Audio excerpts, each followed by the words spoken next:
Muling binalikan ng ating Hepe PAO Chief Persida Acosta kasama ang PAO Legal and Medical Team ang Sapang Uwak, Porac, Pampanga para muling kalingain ang ating mga kababayang Aita. Panoorin po natin ang mga naging kaganapan sa report na ito.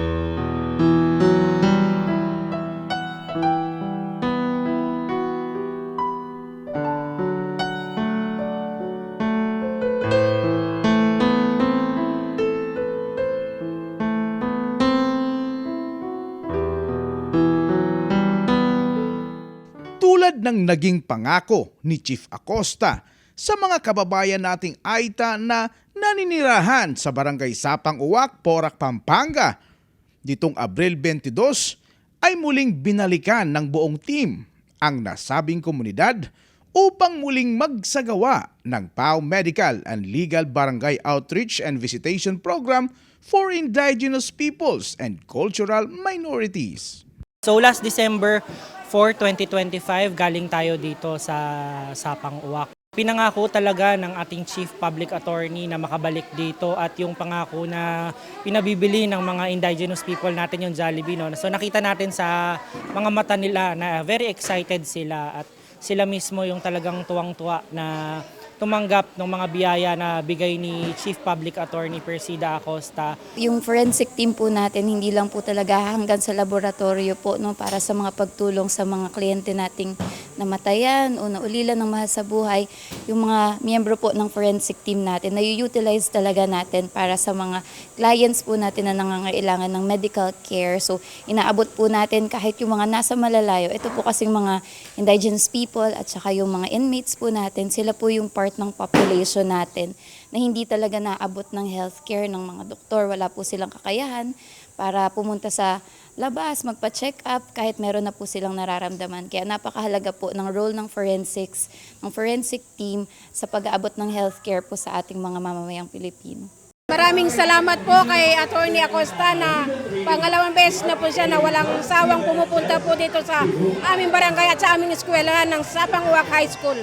Sa pagbabalik nga ni Chief Acosta ay tinupad niya ang kanyang pangakong tulong at may pabonus pa na mga hygiene kit na mula naman sa kabutihan ng mag-asawang Attorney Eric at Attorney Kayla Acosta Sales. Maraming salamat po, Attorney. Sana po hindi kayo magsasawang tutulong po sa amin. Nangako po namin, babalik kami. At ngayon, ang dala namin, may t-shirts, may step-in, may hygiene kits. Pakita natin hygiene kits. Meron tayo. Pakita natin yung hygiene kit. Ayan, meron yan. Ayan. Toothbrush, sabon.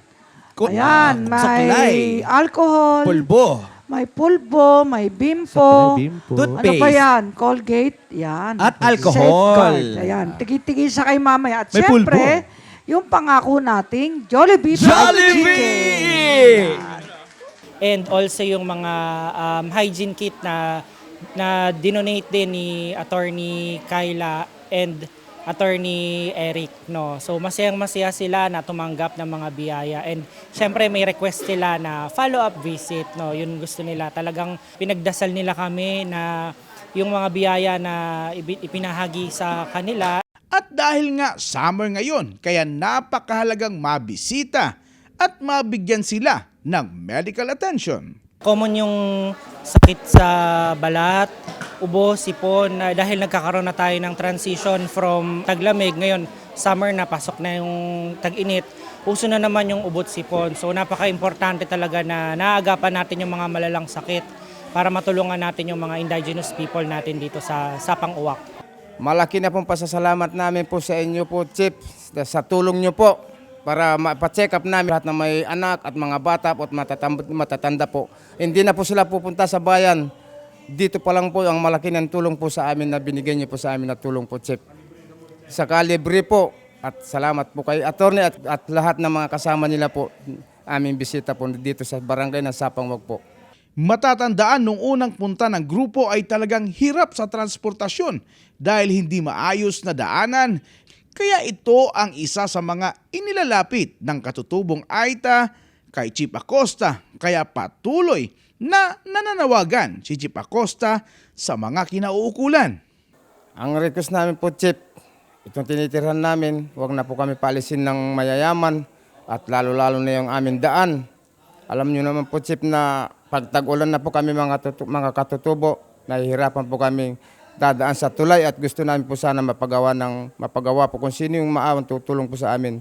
Kasi alam mo naman po yung konting kalakal ng mga katutubo, pag tag-ulan na po, wala kami paghahanapan ng buhay kung di magbebenta, magtitinda po kami sa kapatagan. Salamat po Chief Percy Da Acosta sa mga activities natin na tulad ng ganito, mga outreach programs natin sa mga indigenous people kasi sila yung mga tao talaga na hindi naaabot ng healthcare system natin sa bansa. And sana magtuloy-tuloy pa yung mga ganitong programa natin para talagang mabigyan sila ng suportang medikal. Kinikilos po tayo ng ating hepe. Kami pong mga nasa part ng forensic team, lagi pong makakasama ng ating Chief Public Attorney sa pag-ikot po sa iba't ibang parte ng Pilipinas para maabutan po ng healthcare na tulong ang ating mga kliyente. Hindi lang po legal, pati po dun sa medical side, matutulungan po namin kayo. Walang iiwanan, walang pababayaan, magkaisa tungo sa katarungan.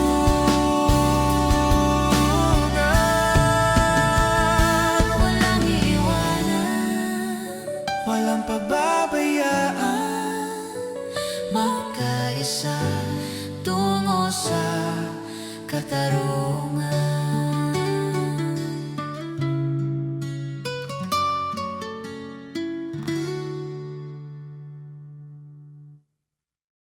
Thank you po.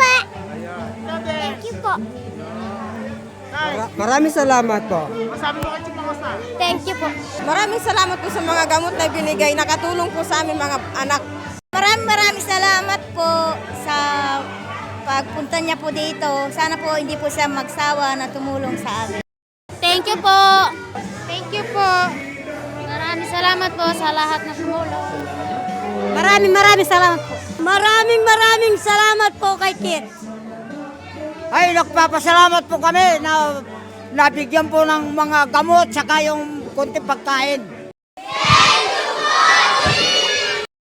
Para sa hashtag Pala News, ako si Gerald Ranyes, Percy Da Acosta, tagapagtanggol ng masa, katarungan, laban sa kahirapan.